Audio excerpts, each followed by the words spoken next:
1. Which box of chocolates do they buy? Which box of chocolate shall we get Mum for her birthday? Those round boxes with the flowers on are nice. Yes, but that square box is cheaper. But it's Mum's birthday. Let's get the big round one. We've got enough money. OK.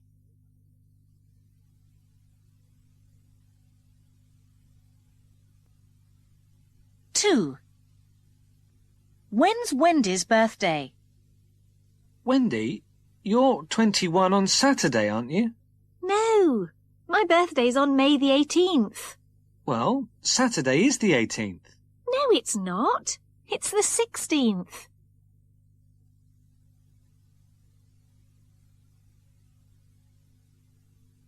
Three. How much petrol does the woman want? Could you put 30 litres of petrol in my car, please? Did you say 13 litres? No, 30 litres. Fill it up, please.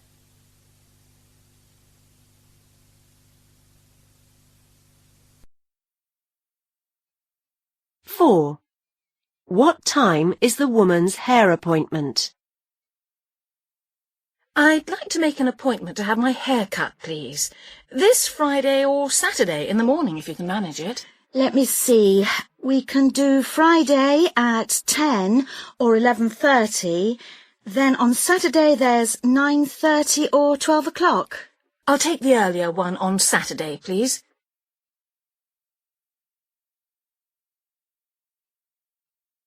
Five. Where's the TV guide? Have you seen the TV guide? Isn't it on top of the television? I had it when I was watching the film last night. I expect you left it by your chair, then. Here it is, under the cushion where nobody can find it. You should put it back in its place by the telephone. Then we'd all know where it is.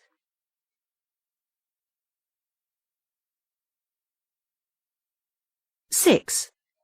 What does the man decide to take Tracy? I'm going to see Tracy in hospital, but I can't think of what to take her. People always take flowers. So she'll have lots already, for sure. I always think it's nice to have something to read myself, but as Tracy's got her Walkman with her, what about something to listen to? What a good idea. It's better than taking sweets, certainly, because I know she's on a special diet while she's in hospital.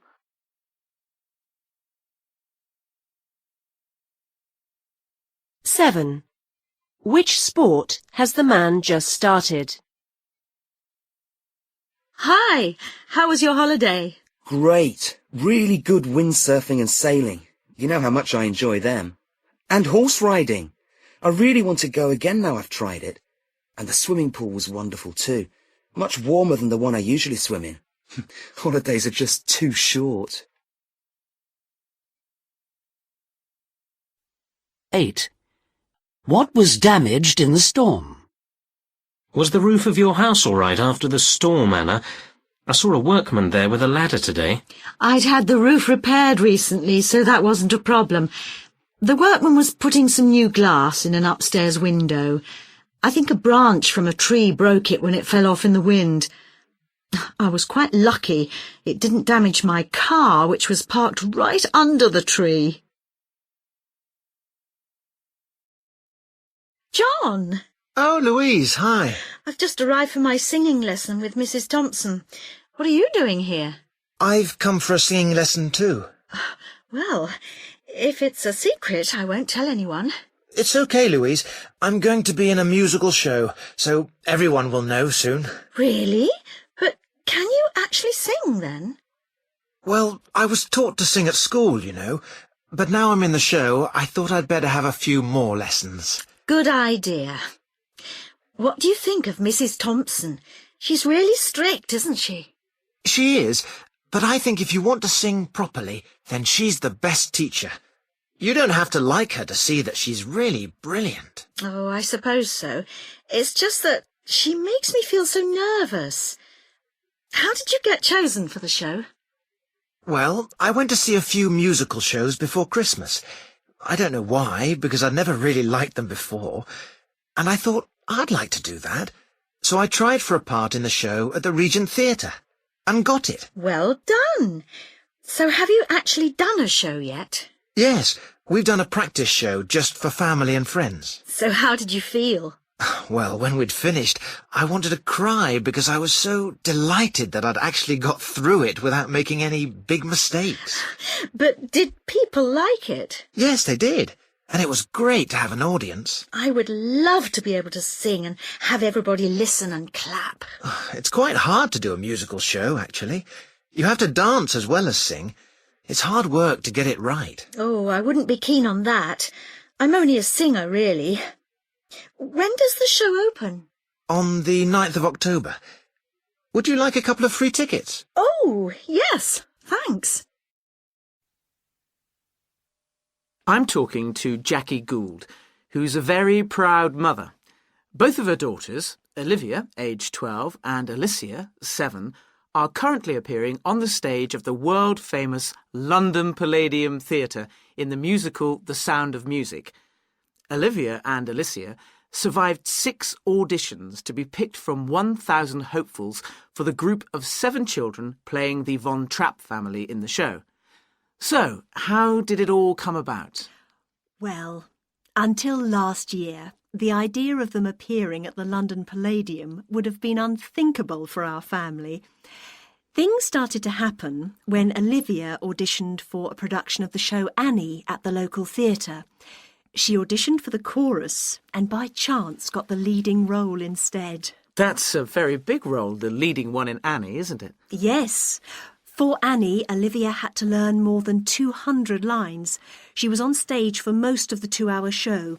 It was a big script, and I decided that we'd do 10 pages a night. After memorising it, I gave her a random line. She would have to tell me what the next line was. She picked it all up even better than her homework. And she did well in the part, presumably. She was great in the part. Everyone was astonished by her performance, including us.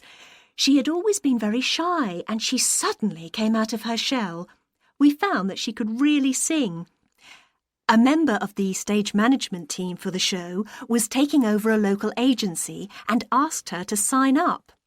So then she had an agent to represent her and try to get roles for her. OK, so what happened next?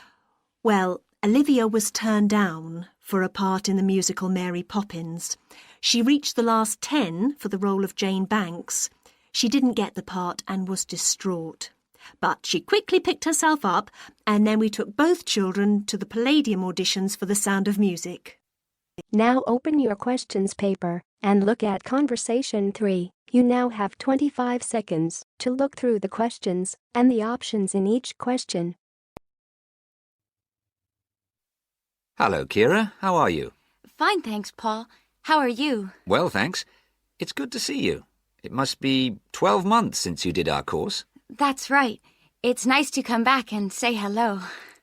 What course did you enroll in? Actually, I went straight into third-year pharmacy. They credited me with 2 years, which probably made it more difficult for me. On the other hand, you were lucky to be granted credits. Is that why you chose the course? Yes, and as I'd already finished a course in it in my country, I thought it would be easier if I studied something I already knew. I didn't realize you went into 3rd year. I thought you started in 1st year. No wonder it was so hard. And what do you think is one of the big differences between studying at a university here and studying in your country? Well, I found it very difficult to write assignments because I wasn't familiar with that aspect of the system here. The main problem is that the lectures expect you to be critical. That made me feel really terrible. I thought, how can I possibly do it? How can I comment on someone else's research when they probably spent 5 years doing it? I think a lot of people who come from overseas countries have similar problems. But after a while, it became easier for me. People expect you to have problems with the process of reading and writing, but in fact, it is more a question of altering your viewpoint towards academic study. How was the content of the lectures? Was it easy for you? I didn't really have many problems understanding lectures. The content was very similar to what I'd studied before. And what about the lecturers themselves? Are they essentially the same as lecturers in your country? Well, actually, no. Here they're much easier to approach. After every lecture, you can go and ask them something you didn't understand, or you can make an appointment and talk to them about anything in the course. If you want to take an undergraduate course of study, you require a letter of recommendation from your principal and copies of your school records and exam results. You must, of course, demonstrate ability to communicate effectively in English. Different majors require different abilities in English. Undergraduate courses in science often require you to do a foundation year before you start the course, so that you achieve the requisite knowledge before you begin the courses. Degrees generally last 3 years, though the first year doesn't count towards your final marks. Application is always via UCAS, an organisation that handles all undergraduate students. Postgraduate application is via direct application to universities. They will require a minimum pass in your degree, certainly above average, and as with undergraduate courses, require a minimum level in your English ability. Most master's courses take 1 year, but some take 2, so be sure to take this into account when choosing. There are 2 systems of ranking, for universities' overall achievement and for each of their separate departments. Other kinds of information are available, like graduate employment statistics. Generally, British universities are generally respected globally, and there is an international ranking system that lists all the top universities in the world for you to check where your university places. My name's Dan Pearman, and I'd like to talk about the work of Pedal Power, a small charity based mainly in the UK. I'll be giving our contact details at the end, if anyone would like to find out more about how to support us. But first, how the charity began. I got the idea of exporting bicycles to developing countries while I was in Ecuador. I went there in 1993, just after graduating from university. After 3 years of studying, I wanted adventure. I loved travelling, so I decided to join a voluntary organisation and was sent to Ecuador to carry out land surveys. The project came to an end after 5 years, and when I returned to the UK in 1998, I started planning Pedal Power. Where I lived in Ecuador was a very rural area. My neighbour had the only bicycle in the village, whereas everyone else walked everywhere. My neighbour's business was unusually successful, and for years I couldn't understand why. Then I realised having a bike meant he could get where he wanted to go without much trouble. Other local carpenters could only accept jobs in a 3-kilometre radius, so no matter how skilled they were, they could never do as many jobs as my neighbour. At Pedal Power, we collect second-hand bikes in the UK and send them to some of the poorest regions in the world. When we distribute bikes overseas, we don't give them away for free. We'd like to, but long-term that doesn't really help the local economy. The demand for bikes is enormous, which makes them very expensive locally. So we sell them for 5% of the normal price. But in order to continue operating, we need to have a constant supply of bikes which we send out every 6 months. One example of a town that's received bicycles from Pedal Power is Rivas. It was the first place I sent a full container of bicycles to. Most people there now own a bicycle. The local economy has developed so much, you wouldn't recognise it as the same place. In fact, there are more bikes than on the streets of Amsterdam, if you've ever been there. But Pedal Power still needs your help. You may have read about some of our recent problems in the British media. In August 2000, we simply ran out of money. We had containers of bikes ready to send, but no money to pay the bills. It was a terrible situation. We managed to ensure the bikes went out on time, but the other problems carried on for several months.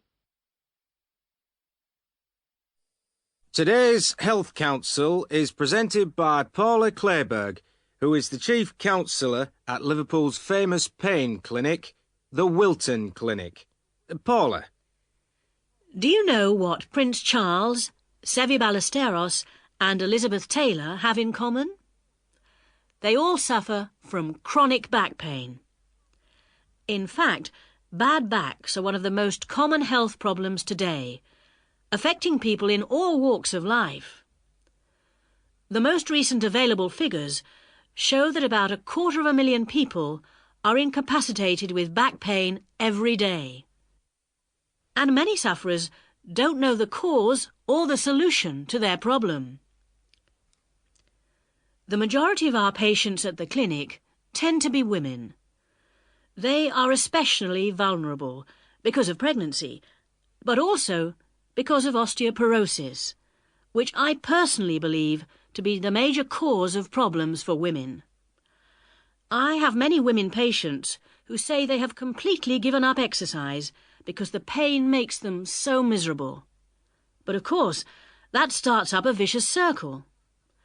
Bed rest, giving up exercise, and painkillers are traditional responses to back pain.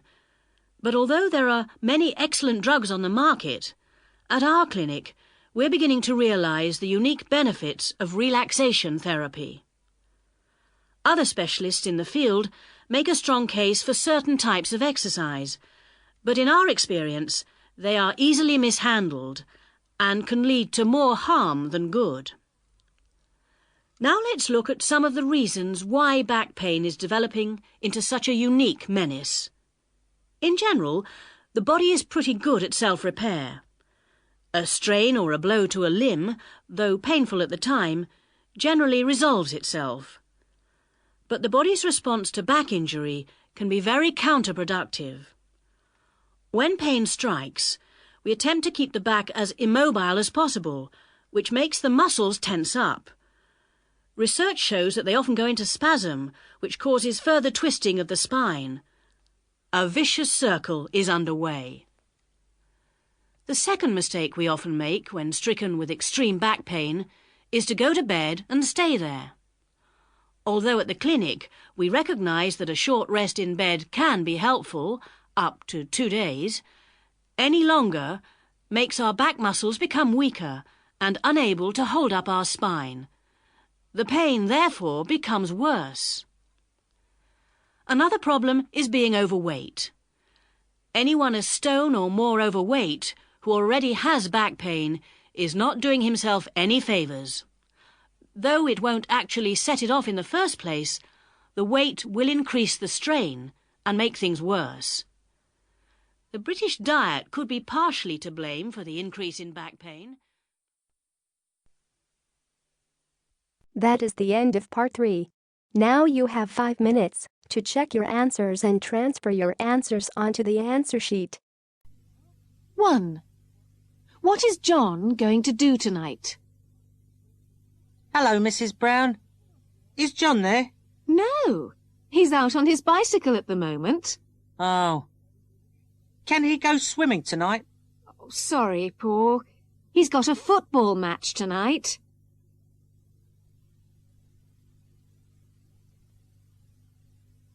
2. Which bag does the woman buy? I want to buy a present for Diana. What about a bag? Yes, this one's nice. It's small and round. I think she'd prefer a square bag. No, this is better. I'll get the round one. 3. How much did the woman pay for the apples? Can I help you? Yes, I'd like a pound of apples, please.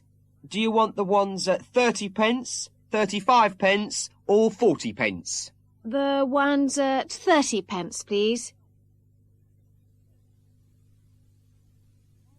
4.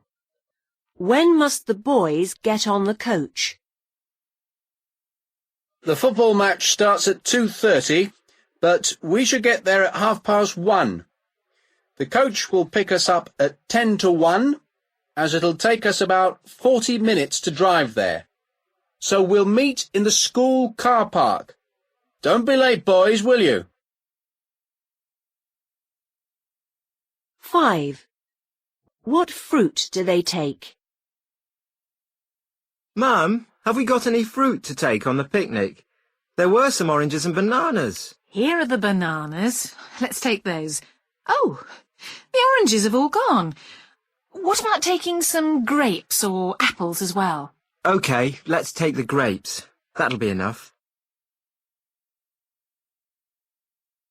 6. Which present has the man bought? Is the book in this bag for Mum, then? I didn't think she was particularly interested in flowers.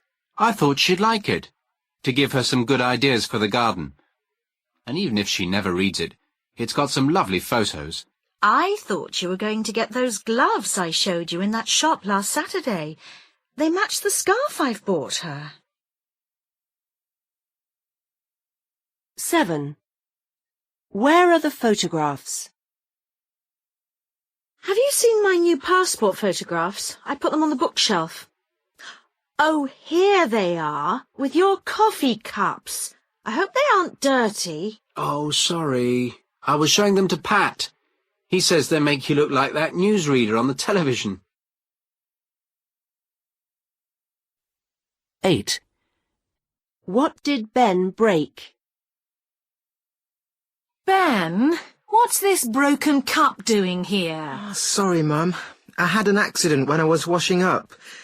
You know those big dinner plates? You haven't broken them as well. Oh, just a couple. They slipped out of my hands into the sink, and the cup got broken as well. Dave, I'm going to the supermarket to pick up food and drink for Saturday's picnic later. Any suggestions? Well, everyone's been talking about having a barbecue down by the river, so why don't you pick up some hamburger and hot dogs? Okay, but how much hamburger meat are we going to need? And hot dogs too? I don't know. How about 3 pounds of hamburger and a couple packages of hot dogs? Oh, that's not going to be enough. Do you remember the last picnic we went on? Your roommate Jim ate about 10 hamburgers by himself. You're right. Let's see. I better write this down. Let's see. About 9 pounds of hamburger meat and 7 packages of hot dogs. And you better pick up some chicken for those who don't like hamburger or hot dogs. Okay. How about 5 or 6 bags of potato chips? Better make that 8 or so. All right. Oh, and we're going to need some hamburger and hot dog buns. How about 5 packages apiece? I think that sounds about right. Yeah, you better pick up some mustard, ketchup, and mayonnaise, too. Okay. What else? We're going to need some soft drinks. How about 10 of those big 2-liter bottles? Sounds fine, but be sure to buy a variety of drinks. Okay, and what about dessert? Well, maybe we could ask Kathy to make a few cherry pies like she did last time. Well, I wouldn't mind that, but you know she's been very busy working 2 jobs, so I'd hate to ask her. And, hey, why don't you whip up some of your oatmeal cookies? Well... Hey, you could even ask, what's her name? Yeah, the new girl, Susan, the one that moved across the street. Well, I bet she'd be willing to help you. I don't know. She's a real knockout. Nah, I don't think I could ask her. I don't know her phone number. Plus... Hey, you don't need to. She's at the door. What do you mean? Well, I thought you two would hit it off, so I called her up saying I was you, and I invited her over to watch a movie. You did what? Wait. Now we are ready to start. Listen carefully. Can I go outside to play? Well, did you get your Saturday's work done? Aw, Dad, do I have to? Well, you know the rules. No playing until the work is done. So what is my work? Well, first you have to clean the bathroom, including the toilet. And don't forget to scrub the bathtub. No, I want to do the family room. Well, okay, but you have to vacuum the family room and the hall. And be sure to dust everything. Oh, and don't forget to wipe the walls and clean the baseboards. Okay. And after that... Oh, no. Next, sweep and mop the kitchen floor. And be sure to polish the table in the living room. Okay. And make your bed and pick up all your toys and put them away. And... More? Yeah. And then... How about going out for lunch and getting a big milkshake? But, yeah, you probably don't want to do that. No, I want to. Okay, while you're doing your work, I'll be out in the yard raking leaves and pulling weeds. Okay, everyone, I want to review the first 2 days of our travel itinerary for the trip. Okay, please take out the paper that I handed out earlier. Okay.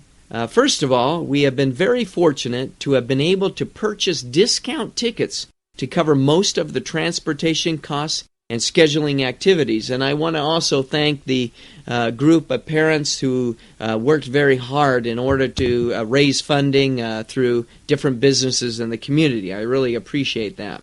Let's see. Okay, everyone should meet at the airport at 6 a.m. This will give you time to check in and get through security. Our plane departs at 9. Our plane arrives in New York at 3 p.m. and we will take a bus from the airport to the hotel. We've been able to get great rates on this hotel because we're staying on a weekday instead of the weekend. In the morning, for any of you who like to get exercise, we will be meeting in the lobby around 6 a.m. to go jogging around Central Park for about 45 minutes. And we'll get back to the hotel about the time when the restaurant opens, so you'll have enough time to grab a quick breakfast before we leave the hotel at 8. We'll be taking a ferry ride to Ellis Island and then to Liberty Island to visit the Statue of Liberty. I mean, this is something that you really can't miss. And later we will go to Times Square, where you can have lunch on your own for about an hour from about 1 to 2. Later in the afternoon, you have the choice of visiting the Empire State Building or the Metropolitan Museum of Art. Either one of these are great. And we have some great group discounts. We will meet back at the hotel at 6 p.m. and we'll have dinner at a very nice Italian restaurant downtown. And then we'll catch an exciting Broadway musical around 8:30 p.m. Any questions? Frank, tell us about some of the ships you've discovered. Well, there's nothing quite like finding your first old ship. It was 300 years old. It was just lying at the bottom of the sea, so it wasn't difficult to find. Most are covered in sand and rocks, but this one wasn't. I'm actually a teacher, not a full-time diver. I dive in my free time, but I often get to them before the professional divers because I have good, up-to-date equipment. Another thing that helps is talking to fishermen who tell me about their local area. I've even written a book about some of their experiences. At the moment, I'm looking for the gold from a ship called the Seabird. It was an enormous, well-built ship, and it was coming from Australia on a winter night in 1859. Everything was going fine until the ship reached the English coast, when it crashed into some rocks in a very strong wind and sank to the bottom of the sea. It was carrying gold from Australia, and most of it is still at the bottom of the sea. My wedding ring is actually made from gold, which I found on an 18th century sailing ship. A friend of mine, another diver, has already found £88,000 worth of gold from different ships. He's now decided to give up his job and become a full-time diver. My house is full of things like coins, bottles, and old guns. My wife is always complaining about the number of objects around the house. She says I should open an antiques shop. But I love all these old things. Anyway, in the end, I gave some things from my collection to museums, because I didn't want to sell them. But my wife still wasn't very pleased, I'm afraid. As diving is a dangerous hobby, it's not a good idea to try to teach yourself. I'd advise anyone interested to do what I did. There are some excellent diving clubs, like the one I joined, which run courses for beginners. It's best to do one of these before you go on a diving holiday. Well, I'd like to tell you about some of the historic places open to visitors in this part of the country. Let's start with the oldest first. Black Rock Caves have been here for over 2 million years, and for 500,000 years they were home to people and various animals, particularly tigers. You can explore these ancient homes and imagine what life was like for the people who lived there. The caves are open daily from April to October. A special attraction on evenings in August is a walk by candlelight. Don't take this tour if you're afraid of the dark. Next, I recommend a visit to Salter House. This was built by Sir Joshua Salter and dates back to 1765. The Salter family are still living there today. The house became famous in 1982 when the television series Aunt Dorothy was filmed there. The furniture and paintings are well worth seeing, but the attraction nobody wants to miss is the kitchen. This is where Aunt Dorothy cooked her enormous meals and gave advice to anyone who passed through this part of the house. And don't forget to visit the Old Port. You'll need several hours to see everything there, especially if you take a trip along the riverside in an old tram as far as the fishing village. The guides there all wear traditional costume, and you too get the chance to try on clothes from 100 years ago. You can buy gifts in the old village stores and eat delicious snacks in the tea shop. If you visit the village factory, you can see how sweets were made 100 years ago, and taste them too. So you see, this lecture is going to introduce you to traditional Chinese philosophy. First, you will learn about, the yin and yang philosophy. Secondly, we will look at the 5 elements of this philosophy. It is important that you remember these 5 elements as we will be discussing them throughout the lecture. The 5 elements of yin and yang are water, wood, fire, earth, and, metal. Okay, so those are the 5 elements. Let's begin with a definition of yin and yang. Yin and yang should be considered as opposite forces, like land and ocean, for example. These are opposites. Now, these opposites do not compete with each other. They are complementary. When you think of yin and yang, think complementary opposites. So, moving from complementary opposites, let's return to the 5 elements we mentioned earlier. If you recall, we said they were water, wood, fire, earth, and metal. The Chinese divided yin and yang into 5 elements to gain an understanding of how the body, mind, and spirit work. According to the Chinese, every person's physical and mental health relies on a balance of the 5 elements. Individuals may have more of one element than another. Of course, ideally, all elements are in balance or harmony. What does this mean? It means that a person's body contains equal amounts of each element. That is the end of part 3. Now you have 5 minutes to check your answers and transfer your answers onto the answer sheet. Now we are ready to start. Listen carefully. Look at question 1.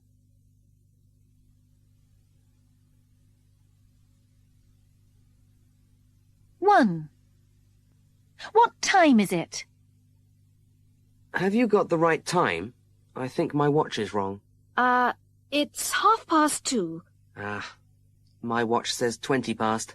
Well, it's 10 minutes slow then.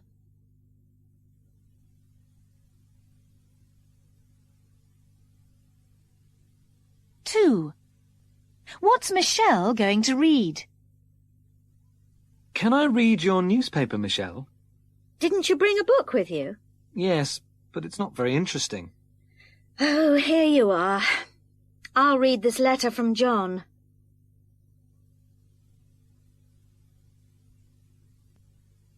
Three. How much did the tickets cost? Oh, hi. Did you have a good time at the theatre last night? Well, the play was excellent, but the tickets cost $90 each. That's not too bad if the play was good. No, perhaps you're right.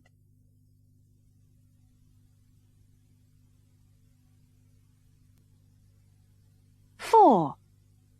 What is the man going to buy? Is everything ready for the holiday? I'm just going shopping. I must get those pills I take when I feel travel sick. Do we need anything else at the chemist's? We forgot the toothpaste last time. I've got that. I haven't got any sunglasses, but I can borrow yours, can't I? And I'll get something to read at the airport. Right.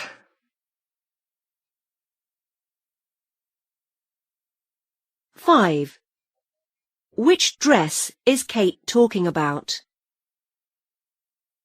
Oh, Mum, this dress is still dirty. It can't be, Kate. I've only just washed it. Well, it is. The mark on the collar has gone, but there's still a small one here. Look, it's at the front, just below the button.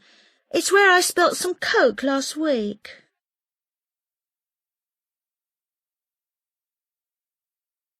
Six. When will Jane meet them? Hi, it's Pete here. Jane left a message to say she can't meet us at 8 o'clock as planned because her bus doesn't get in till 8:15 and it'll take her 30 minutes to get from the centre of town. I told her the table's actually booked for 8:45, so that will be fine, and we'll see her then.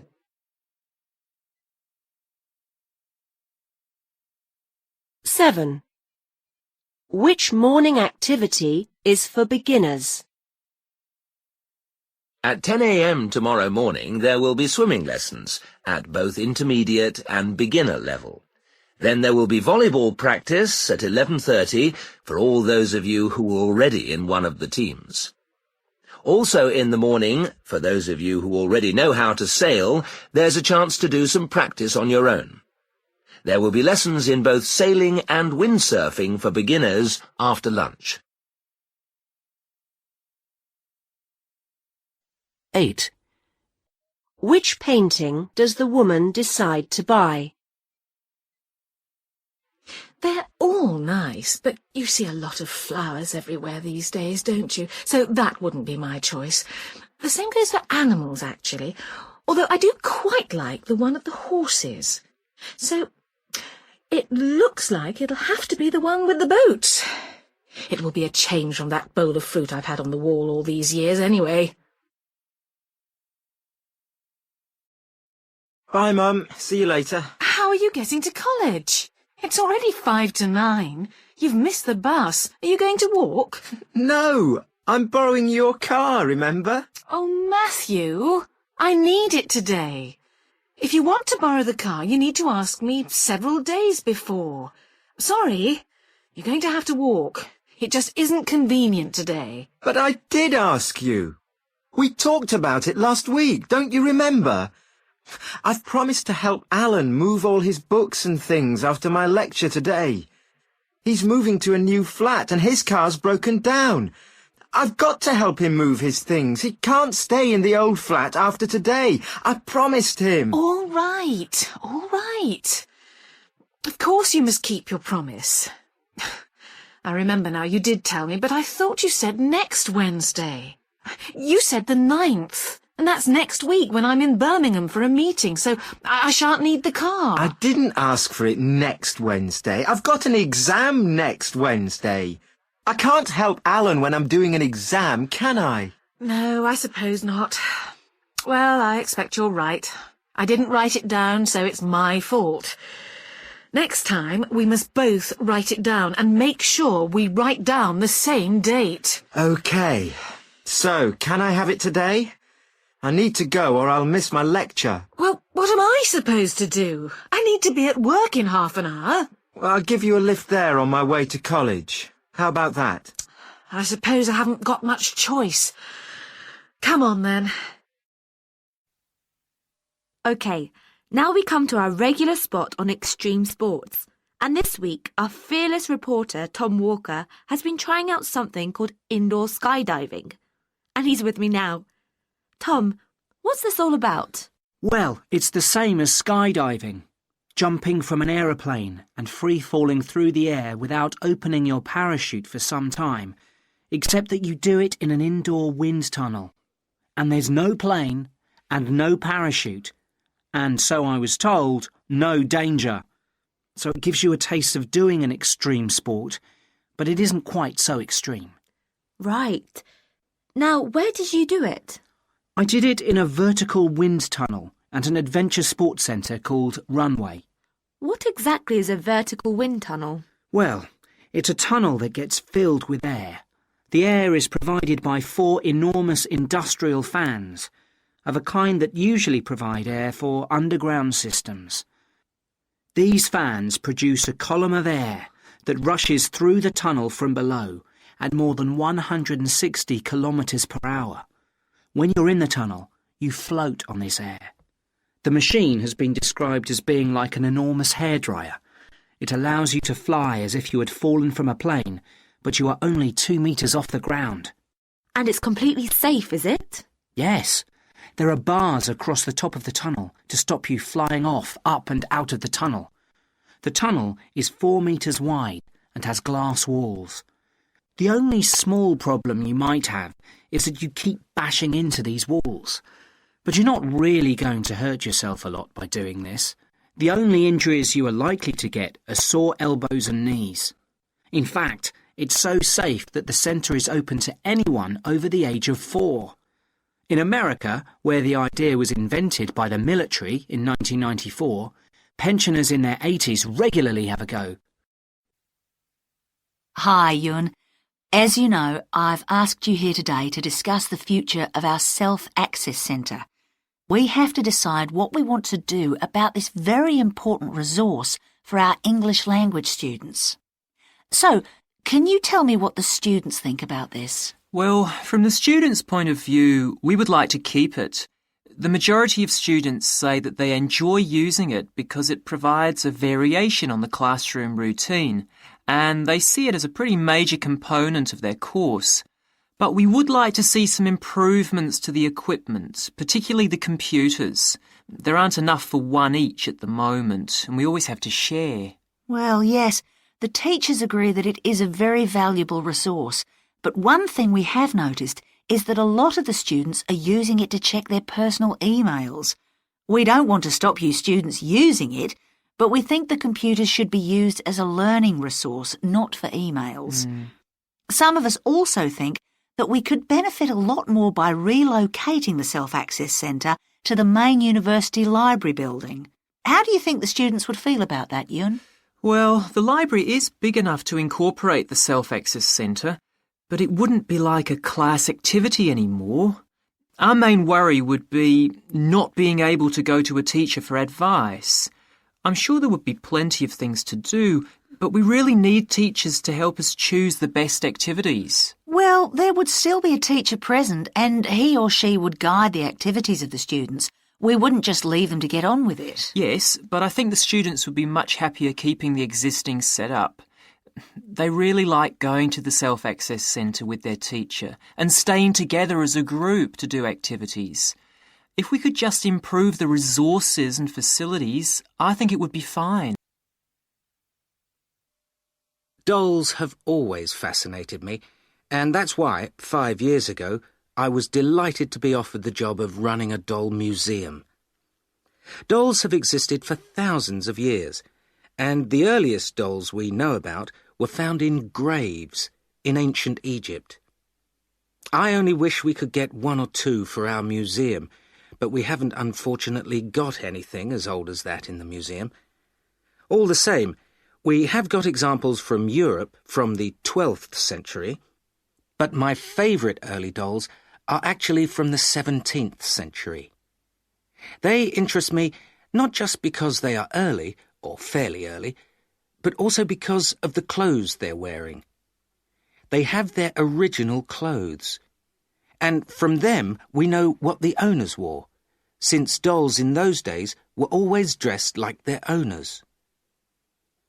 They were made of the only material readily available for things like this at the time, solid wood, and they were painted in great detail. In fact, on the best examples, like the ones in the museum, the detail includes the 17th century makeup. Dolls like these were very expensive then, and only the very rich could afford them. These days, they're popular with collectors, and if you want one today, you have to pay anything up to £10,000 for a doll in perfect condition from this time.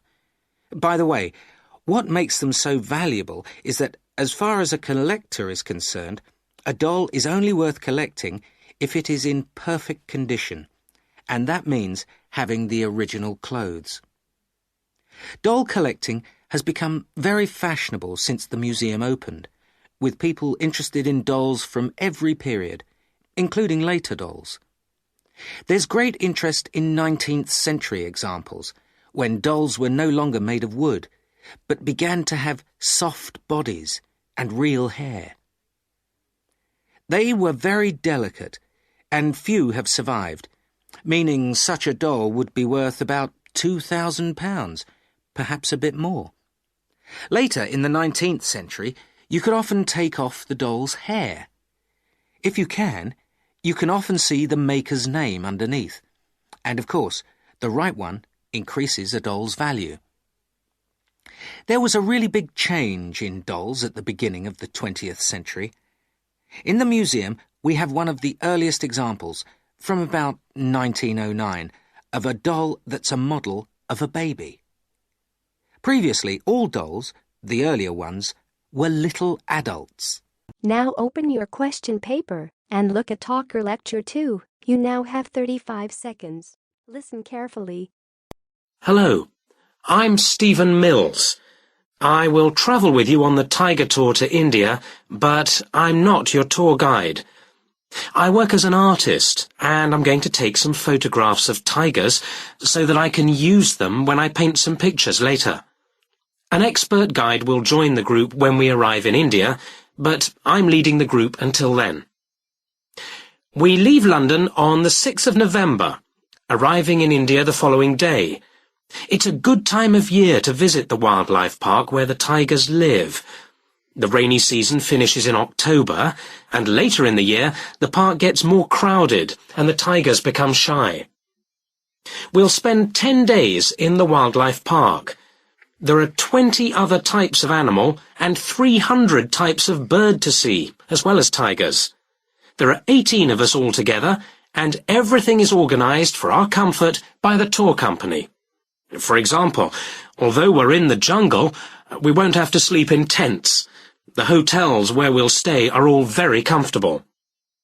To be sure of seeing tigers, we'll stay in 2 different parts of the wildlife park. We'll spend 3 days in the north, where we'll travel around in an open truck, and the rest of the time in the south, where we'll travel around on elephants. That should be fun. On the way back to London, we have dinner and one night's bed and breakfast in the Indian capital, Delhi. There you can either go sightseeing or go shopping, whichever you prefer. But please note that lunch is not provided on our day of departure, as the plane leaves at 2 in the afternoon. Now, if there are any questions, I'd like you... Now, for the second in our series about locally run businesses, we meet Simon Winridge, co-founder of the hugely successful Winridge Forest Railway Park. Welcome, Simon. Now, perhaps you can begin by telling us a little bit about how it all started. Well, during the 1970s, my wife Liz and I had just acquired 80 acres of sheep farming land, and we decided to settle down and have children. Pretty soon we had a daughter, Sarah, and a son, Duncan. The place was wonderful for the kids. They particularly loved trains and gradually built up an enormous network of miniature railway track. I began to develop larger-scale models of locomotives, but we didn't think anything more of it until I went on a trip to a theme park near Birmingham and decided we could do a much better job. So we set up a small one ourselves, based on the miniature railway, and we opened to the public for just a month that year, 1984, in July, our driest month, because our children said they didn't want our guests to have a miserable wet visit. I dealt with park business and Liz carried on with the farm work. It soon became clear that we were onto a winner. We began to extend the railway track and lay it among more interesting landscape by planting trees, which in turn attracted more wildlife, and by making cuttings through the rock. Nowadays, we're open all year round, and we're pleased to say that Winridge is one of the most popular visitor attractions in the area, with 50,000 visitors a year. 1.5 million people have been through our doors since we opened. that is the end of part 3. Now you have 5 minutes to check your answers and transfer your answers onto the answer sheet. 1. How will Mary travel to Scotland? Are you taking the train to Scotland tomorrow, Mary? No, I'm driving there. It's cheaper. Why don't you go by coach? Oh, no. It takes 7 hours.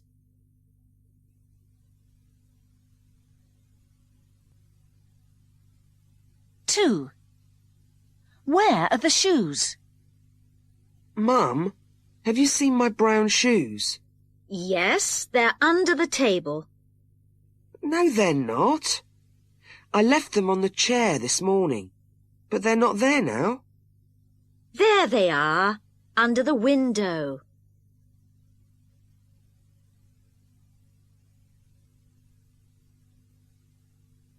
Three. When will the football match start next week? Does the football match start at 12:15 every week? No, it was early this week. It usually begins at 2 o'clock. So, it'll be the usual time next week? Yes.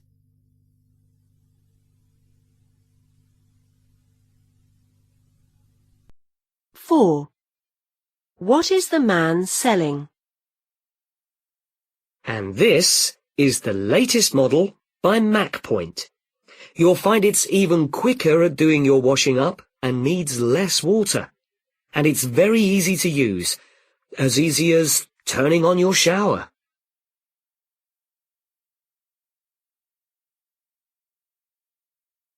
Five. What is the weather forecast for tomorrow? It's been typical spring weather today, sunshine and showers. The next 24 hours should be dry, but cloudy. Things look better for the next week, with Monday being a fine sunny day and the following day mild but windy.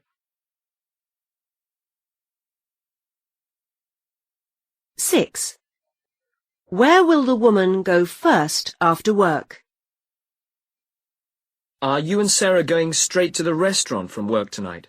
Actually, I'm leaving work early because I need to do some shopping in the market, and I'm going to meet Sarah after that outside the cinema.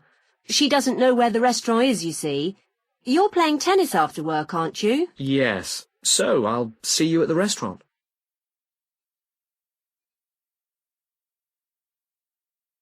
Seven. What can festival visitors see every day? The Arts Centre in London is holding a festival of Irish culture from the 4th to the 12th of April. An exhibition of paintings is open daily, and on some weekday evenings the theatre has special events, including plays and films. At the weekend, concerts of Irish music will take place in the town hall. 8. What souvenir will the boy's mother bring? What colour T-shirt shall I bring you from New York, Fred? I'd prefer black, but actually, a baseball cap would be a good idea. What about another model car for your collection? I could get you a New York taxi. Great! I really liked the sports car you bought me last time.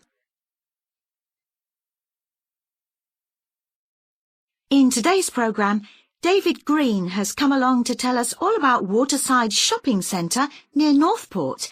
Good morning, David. Good morning.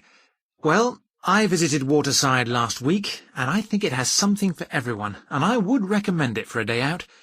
It's taken 3 years to build, and finally opened 3 weeks ago, 2 months later than planned. Firstly, getting there. There are organised coach trips from most towns in the area, but they leave early and come home very late. So I drove. There are 12,000 free parking spaces, so parking is no problem. You can also get there by train, but the station is 15 minutes from Waterside by bus, and the buses are really crowded, so you sometimes have a long wait. And what about opening times? Well, one thing to remember is that the shops don't open till 10 in the morning, except on Saturday when they open at 9. So, don't get there too early on a weekday. They close at 8 o'clock every day, except Friday, when they're open until 9 p.m. Can you tell us some more about the facilities at the shopping centre? Yes, it's arranged on 3 levels. You'll find all your favourites here. In fact, If you want to buy a pair of shoes, there are 15 different shops to choose from on levels 1 and 2. When you run out of money, there are 7 different banks. But collect your money before you get to the 3rd level, as there aren't any banks up there. On that level, however, there are several restaurants, as well as a cinema with 7 screens. And don't get lost like I did. Go to the information desk on the 1st level and get a map. What else can you do at Waterside? Before you go back to your car or the bus, and in fact, it might be better to do this before you go shopping and have too much to carry, go and see the lake. Take a walk or have a go at fishing, sailing or windsurfing if you have time. Or you can rest your tired feet and watch the birds and ducks, but you are asked not to feel. OK, now I understand that the park is involved in 1 or 2 projects at the moment. That's right. Since 1994, we've been working with various partners to raise money and help coordinate something called Project Lifeline. This project involves sending teams to villages which border the Serengeti National Park in East Africa to vaccinate domestic dogs against canine distemper virus, CDV, and rabies. In 1994, over 1/3 of the Serengeti lions died as a result of CDV, which had passed from domestic dogs to the wild animal population. In addition to that, we are currently taking part in the Atlantic Rainforest Project and supporting the Community Conservation Project. So you're obviously concerned about environmental issues. Yes, the park continuously monitors its environmental impact.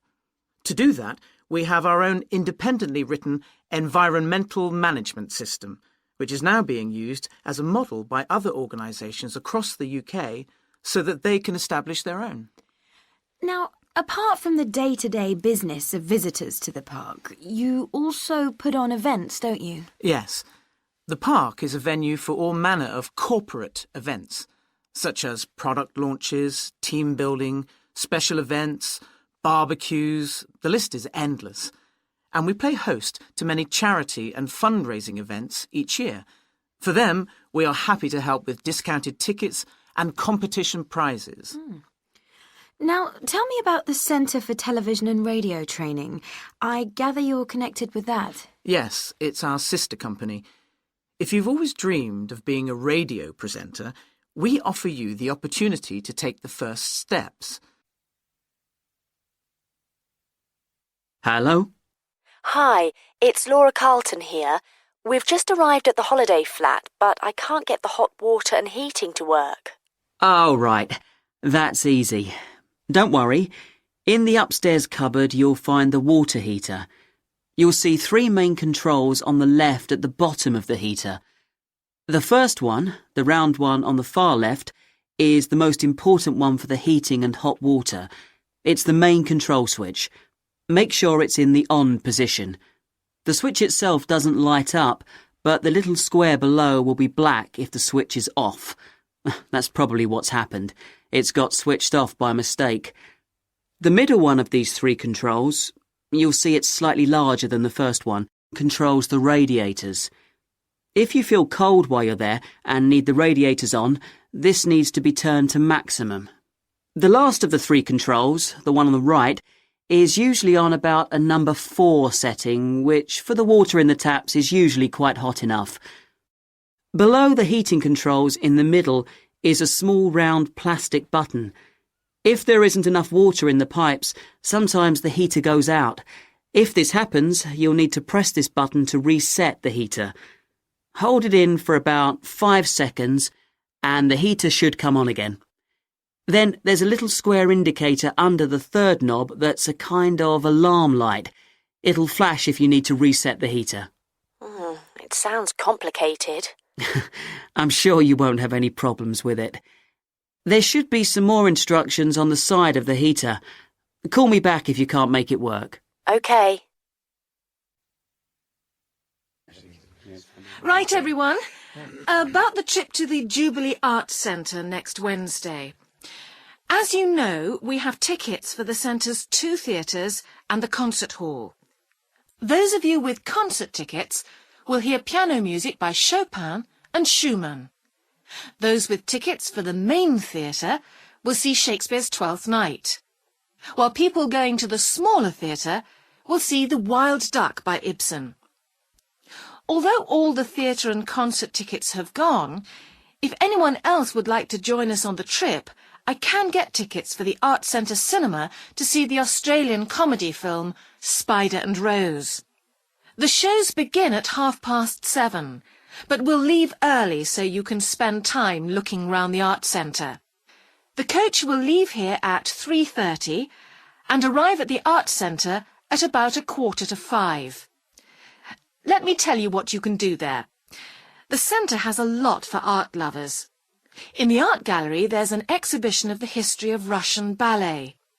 It has dresses and shoes worn by famous dancers and photos of past performances. With your student card you can get in very cheaply. There are also some interesting free exhibitions. On the ground floor you can see prize-winning paintings from a children's competition and gold jewellery made by Scottish artists. On the first floor there's an exhibition of South American photographs, and there's no charge for that either. I know some of you hope to do some shopping. The centre has a bookshop on the first floor, and there's a souvenir shop by the ticket office.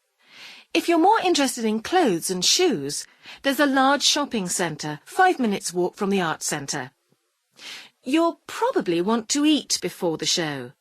The balcony restaurant has a menu with a wide range of meals and waiter service, but it is rather expensive. Or there's the Fountain restaurant, whose special 3-course dinner is good value for money. There's also Charlie's Coffee Bar, which serves coffee, sandwiches and cakes. You can get fruit juices and ice cream from the cinema kiosk. After the shows, the coach will pick us up at the Bridge Street exit. Everyone should be there by 10:20. The 2 plays will finish at around 10:10 or 10:15. I'm afraid concert goers will have to wait, as the concert finishes earlier, at 10:10. And now for a few tips for those of you who are going to go walking this summer. Let's look first of all at the type of bag that you should take with you. Rod Smith works in a shop that sells camping equipment, and he feels he has a bag for every type of walking holiday. Rod, does it really make a difference what type of bag you use? Yes, Jill, it certainly does. Bags come in every shape, colour and size now, so it makes sense to pick one that is right for your needs. A backpack, for example, could quite rapidly ruin an otherwise good walking holiday if it doesn't fit your back. In fact, the fit is critical, but the choice is so large now that it's difficult to know how to make the right one. So, here are a few things to look for. First of all, size. A bag that holds 35 litres and has 3 outside pockets should be plenty big enough for a day trip. For a 4 to 5 day walking tour, I would recommend a bag that holds 70 litres for a man and 50 to 60 litres for a woman. That's along with a tent and a sleeping bag. An upright bag, that's one that closes at the top, is better if you intend to climb a lot of hills. What about the contents? Well, in order to really avoid the inconvenience of broken containers or crushed clothes, I suggest you go for a bag with a solid bottom. The best ones, but these are probably the most expensive, have a leather base that's particularly resistant to wear and tear. A bag that has 2 compartments inside will allow you to find things more easily and separate out items such as creams that could leak in hot weather. Extra pockets on the outside of the bag are also useful if you want to carry any tools for climbing that are sharp or get dirty when you use them. Then you have to think about carrying your bag. If it's a backpack, a wide cushioned belt will ease the strain on your back and hips and leave you with more energy for your walking activities. Shoulder straps also help lighten the load, and these should be easy to adjust. There are many different types of strap on the market that can be adjusted in various different ways. Try several and compare them. It's also a good idea to make sure there's a horizontal bar that goes across your shoulders and stops the straps from falling off. Well, if you choose your bag carefully and think about some of the things I've mentioned, you shouldn't waste your money. Finally, make sure there are plenty of air holes in the padded part of your bag that touches your body. These are essential to allow sweat to escape and to make your walking or climbing holiday a comfortable one. Thank you all for coming to my talk this evening. It's nice to see so many people in the audience.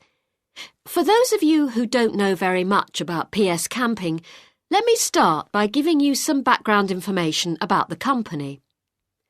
The company started 25 years ago. It actually opened as a retail chain selling camping equipment, and then, 20 years ago, it bought a small number of campsites in the UK and began offering camping holidays. The company grew rapidly and has been providing holidays in continental Europe for the last 15 years. If you book a camping holiday with us, you'll have a choice of over 300 sites. In Italy, we now have some 64 sites that we either own or have exclusive use of. France is where we have the majority of sites, and we currently have a project to expand into Switzerland. We also have a number of sites in northern Spain, particularly in the mountainous region of Picos de Europa. We've upgraded all these Spanish sites and improved them considerably from their original 3-star rating. We believe our holidays offer superb facilities for the whole family. Parents who want their children to be fully occupied for all or part of the day can take advantage of our children's activities. These are organised by our well-qualified and enthusiastic staff. Each day kicks off with a sports match, perhaps football or volleyball, followed by an hour of drama for everyone. This may include singing or dancing, mime or other activities. In the afternoon, there's a different art activity for each day of the week, including a poster competition or model making. What's more, our sites are truly child-friendly, and with this in mind, we operate a no-noise rule in the evenings. Children's evening activities usually finish at 9:30 or occasionally 10, and from 10:30 holidaymakers are expected to be quiet in the areas where there are tents. We want nothing to go wrong on a PS Camping holiday, but if it does, we also want all our customers to be insured. If you haven't organised an annual insurance policy of your own, you'll need to take out the low-cost cover we offer, and we require that you arrange this when you make your holiday reservation. There are many advantages to choosing PS Camping and to recommending it to others. As a regular customer, you'll be kept informed of special offers, and your friends can benefit from 10% off their holiday, or book a luxury tent for the price of a standard one. In return, we'll send you a thank you present, which you can choose from a list of high-quality items.